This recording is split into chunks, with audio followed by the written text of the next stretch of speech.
Olá, boa noite. Estamos iniciando o programa Educação em Debate. Nosso programa é uma parceria entre a TV Câmara, Canal 16 e o CMP Sindicato. Nosso programa aborda assuntos relacionados à educação. E na noite de hoje vamos conversar um pouquinho sobre a greve do magistério estadual. Uma greve que já entra na sua terceira semana e que tem uma adesão histórica por parte do funcionalismo, em especial dos professores. E para conversar um pouquinho sobre esse assunto, nós convidamos um dirigente do CEPERGS, o Ricardo Germani. Então, Ricardo, boa noite e seja bem-vindo ao nosso programa. Boa noite, Eduardo. Boa noite, telespectadores da TV Câmara. Muito obrigado pelo espaço, pelo convite, para estarmos aqui esclarecendo a comunidade, esclarecendo sobre o nosso movimento, as causas, os motivos que nos levam a esse movimento que engloba aí todo o nosso estado. Que é um movimento histórico, na verdade, né, Ricardo? Porque a gente que acompanha os movimentos sociais e principalmente as greves, nota-se perfeitamente que nos últimos 30 anos, pelo menos, é a maior greve. Me faz um relato como é que está o movimento nessa terceira semana de paralisação. Perfeito.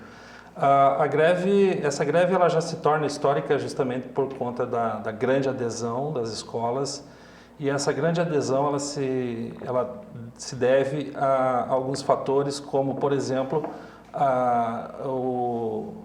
digamos assim, a amplitude desse pacote, né, dos efeitos, dos impactos dele na vida dos funcionários. A quantidade de maldades que tem dentro do pacote. Exatamente. Né? Outro fator dessa greve ter começado muito forte é um trabalho prévio que o CEPERS fez em todos os núcleos ao conhecer esse pacote, quando o governador apresentou esse pacote para o CEPERS, nossa assessoria jurídica, ela estudou esse pacote e formulou um relatório a respeito de tudo que poderia implicar na vida dos funcionários, o impacto e professores, que isso teria, né? O impacto disso. E nós saímos de escola em escola, então, né, enquanto núcleos, conversando com a categoria, conversando com nossos colegas, expondo para eles de maneira técnica o que isso implicaria na sua vida, né? Organizamos algumas plenárias com a presença dos advogados da nossa assessoria jurídica. Então, foi um diálogo prévio que preparou o início dessa greve e que implicou nessa grande adesão aí do movimento. O CEPERGS, para quem não entende, ele é dividido em núcleos no estado, né? Aqui, qual é a identificação do núcleo aqui? Aqui é o 7º núcleo. 7º núcleo, né? E ele abrange mais ou menos quantas cidades? Tu tem essa informação? Nós temos a cidade de Passo Fundo, que são 39 escolas, certo, mais 33 municípios ao nosso redor aqui. Então é uma imensidão de escolas da qual vocês têm que dar conta, né? É muita escola, é muito território para nós darmos conta. E a adesão ela é boa não só em Passo Fundo, mas na região toda? No interior, o interior tem nos surpreendido, o interior tem mostrado mobilização, tem mostrado adesão bastante significativa. Nós temos recebido todo dia, a todo momento a gente recebe via redes sociais fotos, relatos. Das movimentações, a gente percebe as escolas, os professores, a comunidade escolar envolvida nesse movimento. Nós temos ganhado, digamos, de maneira crescente o apoio da comunidade. Então, isso é muito importante para nós mantermos o nosso movimento. O interior que em outras movimentações não tinha uma grande adesão, né? Normalmente, nas outras greves era Passo Fundo, basicamente, mas não era significativo no interior. E mudou dessa vez, né? Mudou bastante. Tu acha municípios que com um certo histórico de não adesão ou de adesão parcial estão paralisando totalmente. Isso tudo, eu acho que não tem dúvida em relação à amplitude, como tu falou, desse pacote do governo Leite, né? Me fala um pouquinho de pontos específicos que tu acha que são os mais prejudiciais para a categoria. O que tu pode me dizer assim, olha, esse ponto aqui é um fator chave? Me conta um pouco sobre essa questão. Bom, o pacote é um pacote bastante amplo, ele é um pacote que nós já avaliamos como algo sem precedente e que no momento a gente vê assim como algo bastante significativo são as perdas daquilo que nós chamamos de vantagens, aquilo que vem em cima do nosso valor básico, do nosso salário básico, e que agora há uma transformação. Essa transformação ela passa então de um salário básico junto com os seus chamado popularmente de penduricalhos, né?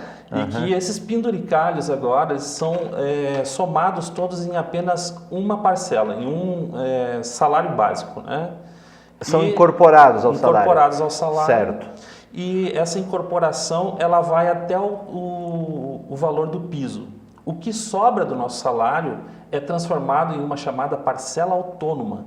E essa parcela autônoma, então, ela vai servir como uma reserva, vamos dizer assim, de quando se instaurar um novo valor do salário básico, do piso salarial do magistério do Estado, sai o valor dessa parcela autônoma e se soma no salário base. Então, quer dizer, significa o quê? Significa que nós teremos essa parcela autônoma por alguns anos, o piso aumentando, sai daquela parcela que não tem reajuste, e nós, reajuste real, verdadeiro, nós não vamos perceber no nosso salário durante muitos anos. Ou seja, ele quer dizer que vai dar um aumento, mas na verdade é o aumento com o próprio salário que você já tem. Exatamente, nós vamos pagar o nosso próprio aumento do piso salarial. E isso não tem reflexo nenhum na questão do plano de carreira, né? Tu paralisa com aquele valor ali e é o fim das progressões e promoções. Hoje nós temos aí um plano de carreira que tem 5 níveis, né? 6 níveis, e isso vai se transformar em 5. E essas diferenças que nós tínhamos até então, que, por exemplo, um professor que entra no magistério hoje, concursado, hipoteticamente, ele entra com o salário X e o nosso plano de carreira lá no final, quando ele estiver se aposentando e se ele tiver feito as especializações, mestrado, doutorado, todas as exigências ali, todas as letras e níveis, ele chega lá com uns 200% de diferença em relação àquilo que ele entrou. Ele percebe isso.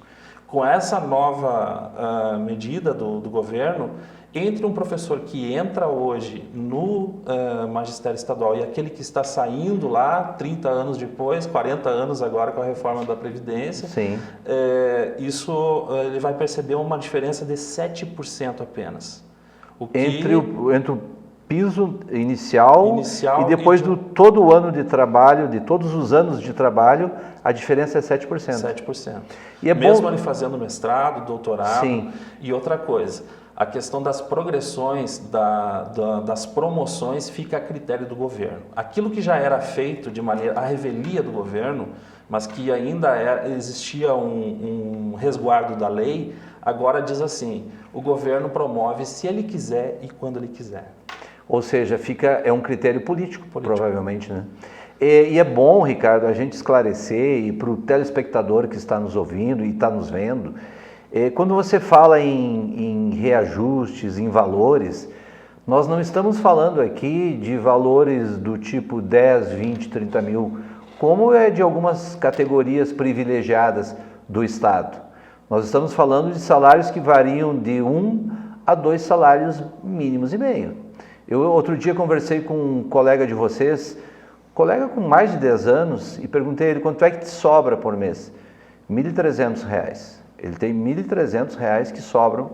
Sobram, não que sobram.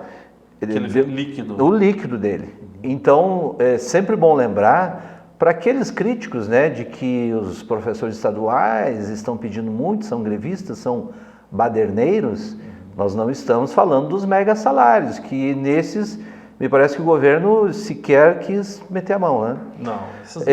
Vamos falar um pouquinho assim sobre essa questão, ainda do pacote, né? Ele me parece que ele veio, o governo, ele conversou com os CEPERGs inicialmente, né? E mostrou o pacote, e tu mesmo disse que isso motivou a mobilização da categoria. Se esse pacote for aprovado, tu avalia que é o fim da carreira do magistério estadual? Ele caminha para o fim, né, Eduardo? Porque é um pacote que prevê digamos assim, uma perspectiva de crescimento profissional mínima, o que não vai se tornar atrativo para as futuras gerações se tornarem professores. E vai desmotivar aqueles que estão dentro do sistema, né? Estão, exatamente. Mais do que já estão desmotivados. Certo. Mas aí tem uma pergunta que as pessoas têm nos feito. Tá, e quem é que vai dar aula para essa parte da sociedade que faz uso da escola pública? Se vai haver uma desmotivação por parte dos professores concursados, como é que vai se lidar com isso? Serão os contratados? Vai vir por aí uma terceirização do ensino estadual? Como é que tu avalia isso, Ricardo? A terceirização já é aventada há muito tempo. Sim. A gente não sabe exatamente qual é o molde, qual é o modelo disso, mas a gente sabe que governo após governo se fala, né, se, digamos, amadurece essa ideia. O governo do estado agora, o governador Leite, por exemplo, esteve no início do ano aí reunido com representantes das escolas de um modelo norte-americano. As charter schools, Charter schools, que veio até Porto Alegre, conversou com o governador, mostrou a proposta. E a gente foi estudar um pouquinho a respeito disso. A gente percebe que as charter schools nos Estados Unidos, ela tem um tempo de vida muito curto, né? Então ela não tem um projeto de longa vida, não tem um projeto pedagógico sólido, não é algo estudado e planejado. E parece que é uma coisa muito, digamos assim, planejada para o capital. O objetivo... Para interesses particulares, para interesses de alguns setores da sociedade que querem fazer da educação uma mercadoria. Porque a Charter School, na verdade, é uma empresa que se credencia ao Estado e assume uma escola, não é mesmo? Escola. E o objetivo dela é o lucro. Exatamente. O objetivo dessa escola, basicamente, é ter lucro, né? E esse projeto, se vier, não é bem-vindo pelo CEPERGS? Não, em hipótese alguma. E a questão dos contratados? Eu sei que hoje já tem, não sei se vou estar certo na minha avaliação, mas eu acho que mais de 50% já são contratados? Provavelmente mais do que isso. E isso cria um problema com relação, inclusive, com a mobilização, né? Certamente. Os contratados, digamos que seja uma parte frágil, digamos assim, da nossa categoria, porque eles já são bastante achatados em seus ganhos em relação a nós, as suas vantagens. Para você ter uma ideia, por exemplo, hoje nós, professores concursados, que é o meu caso, por exemplo, nós contribuímos para um fundo de previdência que é o IP. Né? Os contratados é INSS. E dentro disso eles não têm várias vantagens, algumas vantagens que nós, enquanto professores concursados, temos. E isso causa uma instabilidade, uma insegurança nos colegas, inclusive porque hoje o governo ainda usa da modalidade de contrato por tempo determinado. Vai mais ou menos de março a dezembro. Exatamente. Então as pessoas ficam muito, digamos... suscetíveis, né? A esse tipo de influência. Você tem que dar aula, você tem que estar na escola, você tem que... Se tu fizer greve, tu vai perder o contrato. Exatamente. Isso acontece, né? Historicamente, no nosso sindicato, o nosso sindicato nunca viu nenhum caso a respeito de, por exemplo, uma retaliação de o governo demitir por ter feito greve. Alegando motivo de greve. Certo. Mas ele usa isso sempre como uma instrumento de pressão, né? Exatamente, de pressão para manter as escolas funcionando. E falar em pressão, a gente tem acompanhado o movimento de vocês e eu acho que na semana passada, houve um evento que foi lamentável, né? Que se deu em relação à agressão sofrida por um grupo de professores lá na frente do Palácio. Me conta um pouquinho, tu estava lá naquele dia? Sim, eu estava lá, foi um movimento bastante grande também, fazia anos que não acontecia uma assembleia tão grande, eram cerca de 20 mil pessoas na frente do Palácio Piratini, e nós estávamos lá justamente pressionando para termos uma audiência com o governador, que não se encontrava inclusive ali, mas alguém, o chefe da Casa Civil, nos receberia, poderia nos receber. E ao alegarem que iam nos receber, chegaram até a porta do Palácio Piratini. Ao chegar na porta do Palácio Piratini, eles não fizeram menção de nos receber lá dentro, ou seja, a comitiva do nosso sindicato, da direção central do sindicato, que é presidido pela professora Helenir. E aí o carro de som começou a fazer pressão, nós queremos lá dentro, onde existiam algumas palavras de ordem, né? E que logo de imediato a tropa de choque saiu para fora do palácio, estava lá, e distribuiu o gás de pimenta e algumas... Teve feridos, inclusive, né? A gente viu fotos ali. A professora Helenir foi atendida no hospital de pronto-socorro. Ela teve uma machucadura na cabeça, né? Sim, alguns colegas daqui de Passo Fundo também receberam gás no rosto, enfim. Como tem sido lamentável. meio lamentável, né? E nosso programa ele é bem rapidinho, então a gente vai ter que fazer um intervalo, tá, Ricardo? Depois a gente volta para conversar. Então a gente vai para esse intervalo e voltamos daqui um pouquinho.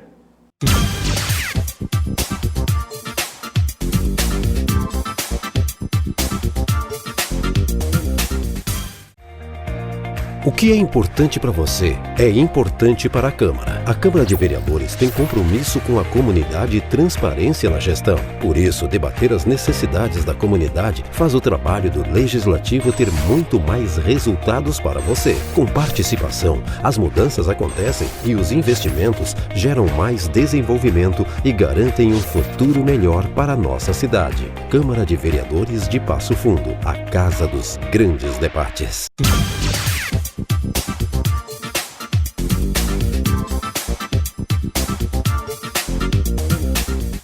Olá, estamos de volta com o programa Educação em Debate e na noite de hoje estamos falando sobre a greve dos professores estaduais aqui do Rio Grande do Sul. A gente está conversando com o Ricardo Germani, que é diretor do CEPERGS, e no primeiro bloco a gente conversou um pouco sobre a razão de tudo isso, a razão dessa mobilização, que é o pacote encaminhado, ou que está sendo encaminhado pelo governador Eduardo Leite à Assembleia Legislativa.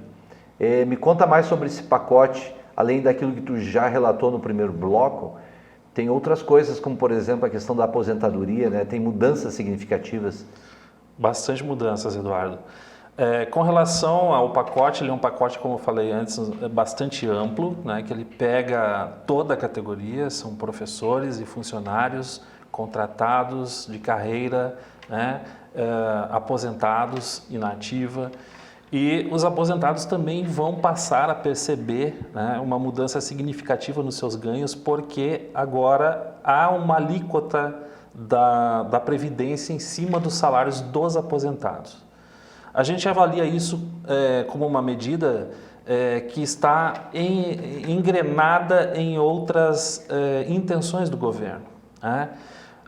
Hoje nós temos um concurso que foi feito, o último concurso foi feito em 2013, né? Certo. E que aí nomeou pessoas até 2016, 2017, se não me engano.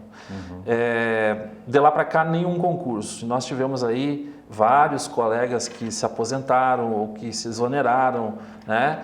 E que foi reposto esse pessoal em maioria de contratos. Né? Então, quer dizer, aquele sistema previdenciário nosso, que é o IP, está sem retroalimentação, está sem gente aqui na ponta de chegada contribuindo para aqueles que estão na ponta de saída, que são os a se aposentar ou aposentados. Porque os contratados contribuem com o INSS, INSS, né? É um fundo de previdência diferente do certo. nosso. O que já faz com que, por exemplo, a saúde financeira desses fundos de pensão sejam divididas. Exatamente. Não se contribui só para o IP, se contribui para esses dois. E, consequentemente, o enfraquecimento do IP, né? E o enfraquecimento do IP. Se a gente vê esse enfraquecimento e vê que os aposentados agora vão ser taxados também, a gente acaba por concluir que a intenção do governo não é fazer mais concursos. Sim. Né? Porque se ele vai fazer isso, vai taxar os aposentados, é para manter uma certa saúde financeira do IP e não precisar o governo desembolsar do seu caixa para colocar dinheiro no IP para pagar aposentados. Então os aposentados vão pagar uma parte da sua própria aposentadoria. E essa alíquota para os aposentados vai para quanto? Se não me engano, aí é em torno de 14%. 14%? Para todos os aposentados do funcionalismo do Estado. Então, isso aí, na verdade, eles não pagavam nada, passarão a pagar. Então, os aposentados, assim que ser aprovado, esperamos que não, esse pacote, o aposentado vai passar a perceber mais essa fatiazinha do seu salário aí sendo tirada dele compulsoriamente. E essa parcela da categoria dos aposentados, ela se deu conta disso? Ela tem procurado vocês? Tem tentado aderir ao movimento ou a engrossar o movimento? Como é que está sendo isso? Sim, felizmente nós temos uma categoria em que a parcela aposentada da nossa categoria é muito ativa, ela é muito ligada, ela puxa muitas vezes os nossos movimentos, ela garante os nossos movimentos muitas vezes. Então, os nossos colegas aposentados, eles estão bem esclarecidos e são uma parte muito importante da nossa luta. Me fala um pouquinho vamos falar um pouquinho sobre o futuro agora do movimento, né? Qual é a agenda dos CEPERGs aqui da região e do movimento em geral no estado? Bom, para as próximas semanas aí, então, o pacote tem como data limite lá o dia 17, se ele não for votado até lá, ele começa a trancar a pauta. Né? O governador deu alguns indícios, algumas pistas de que o pacote já na íntegra não passa, né? Foi uma avaliação assim que a gente conseguiu perceber dele, que já há possibilidade de discussão desse projeto. Ele já percebeu que como está não consegue a aprovação da Assembleia. Até porque há um enfraquecimento da sua base na Assembleia Legislativa. Alguns partidos já manifestam contrariedade ao pacote como ele está. Pois é, a gente tem acompanhado isso e tem visto alguns partidos que de fato fazem parte da base, alguns negando o pacote, né? Eu ouvia também uma notícia e depois não confirmei que alguns partidos pensando em se retirar da própria base do governo. E tu acha que esse movimento desses apoiadores do governador, eles estão recuando em função da pressão que está sendo exercida pela greve? Por que está se dando isso? Certamente a greve, a magnitude desse movimento tem dado esse recado para o governo e para a Assembleia Legislativa. E essa pressão, ela parte muito também dos municípios, Eduardo. Nós temos aí quase 3 centenas de municípios aí que já manifestaram moções de repúdio ao pacote a partir das suas câmaras de vereadores, inclusive a nossa. Né? Ontem eu participei de uma sessão em Marau, que também foi aprovada a outra por unanimidade.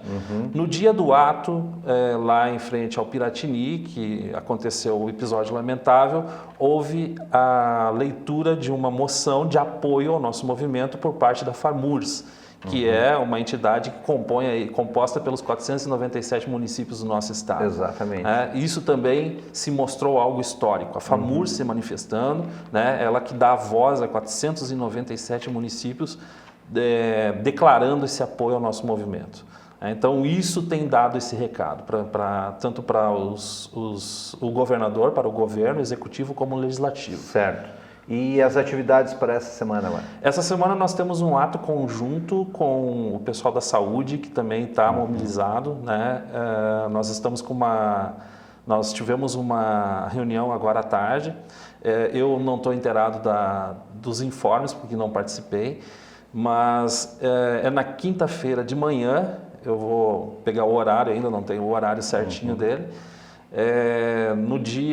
Para a semana que vem nós temos alguma coisa em Porto Alegre também. Quinta-feira de manhã, só para a gente localizar em termos de data, já que o nosso programa não é ao vivo, é dia 4 de dezembro, né? Dia 4. Quinta-feira, 4 de dezembro. Então tem atividade quinta-feira com os colegas da saúde, é isso? Isso, em frente à coordenadoria.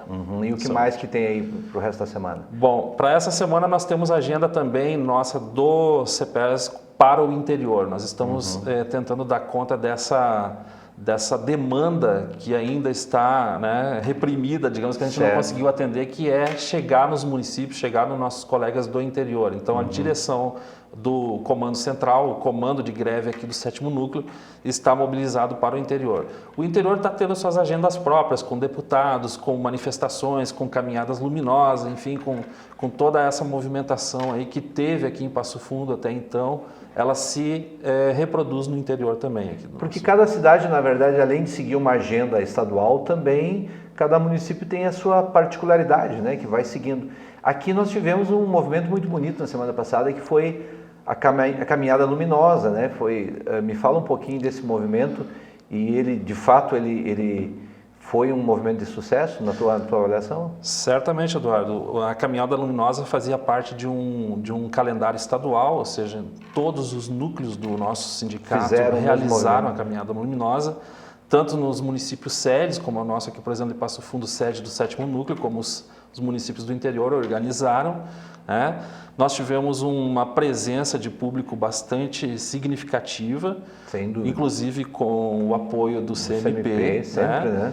Muito bom o nosso ato aquele dia, e que conseguiu passar um recado para a comunidade. É isso que a gente quer, a gente precisa se comunicar com a comunidade, precisa deixar ela ciente dos prejuízos que acontecem para toda uma comunidade quando se ataca a escola pública, né? Perfeito.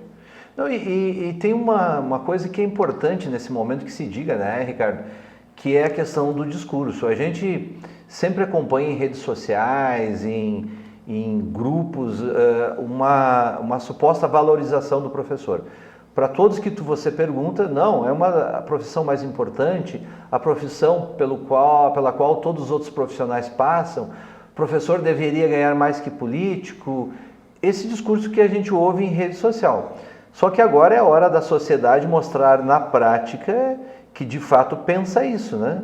E apoiando os professores na greve, as comunidades, né, dos bairros onde essas escolas estaduais atendem, os pais se conscientizarem de que sim, se agora esses professores não resgatarem a sua dignidade, possivelmente no ano que vem, talvez ou não tenha escola, ou ela será pior ainda, não é mesmo, Ricardo? Certamente, certamente. Todo ataque à escola pública traz prejuízos significativos para a sociedade como um todo. Não se faz uma sociedade educada, não se faz uma sociedade desenvolvida sem a presença de uma escola pública, que é, por conseguinte, um espaço de resistência e esperança para grande parte da população brasileira.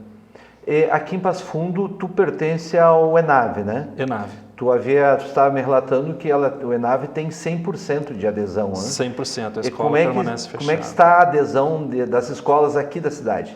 Bom, aqui na cidade nós temos 33 escolas na área urbana. Certo. E dessas 33 escolas, 31 escolas estão atingidas pela greve total ou parcialmente. 31 das 33? 31 das 33. 2 seguem trabalhando e até por conta de algumas especificidades, uma escola, por exemplo, teve aí um problema que teve grande repercussão na mídia aí uns meses atrás, de um problema elétrico que acabou por... Uma escola que inclusive não teve aula por um bom tempo, bom tempo, pelo menos uns 2 meses.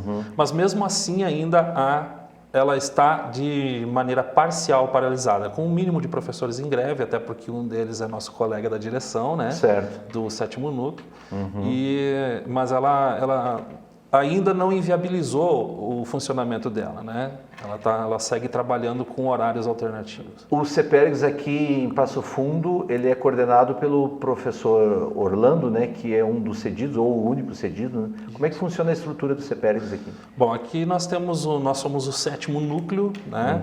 E nós temos na direção 8 pessoas, do qual o diretor-geral é o professor Orlando, que agora, infelizmente, se encontra afastado por motivos de saúde. Inclusive, a gente faz aqui, né, deseja a recuperação breve do professor Orlando, né, pela importância que ele tem e pelo símbolo que ele é, né, nessa luta dos professores.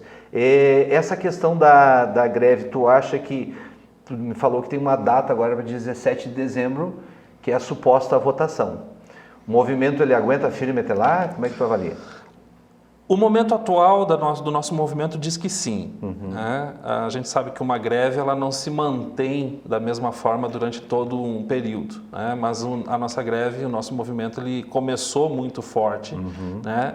E ele tem demonstrado sinais aí de manutenção dessa força. Né? Depende muito de nós, né? Enquanto membros do sindicato, né, termos a consciência do que estamos perdendo, quais são os nossos prejuízos pessoais, né, profissionais e para uma comunidade toda ao entorno dessas escolas. Como eu te falei, nosso programa é rápido e a gente está se encaminhando para o final. Então eu gostaria que tu passasse uma mensagem aí para a sociedade e também para os professores estaduais. Fica à vontade. Muito obrigado, Eduardo. Então, pessoal, eu gostaria de dizer que esse espaço é um espaço muito importante para nós trazermos à tona, né, a realidade da escola pública e, mediante essa realidade, é extremamente importante a adesão da comunidade como um todo, que tem a escola pública como seu patrimônio. Você paga por isso. Nós pagamos impostos em cima de tudo que consumimos, em cima daquilo que ganhamos, e a gente precisa defender com unhas e dentes, né, esse patrimônio que é extremamente importante, como falei antes, é um espaço de resistência e esperança para a grande parcela da população brasileira. Muito obrigado.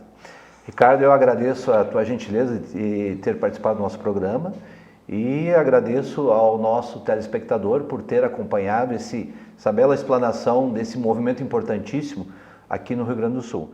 Então eu convido a todos para que fiquem aqui conosco na TV Câmara, porque daqui um pouquinho temos mais atrações de qualidade. Uma boa noite, uma boa semana a todos.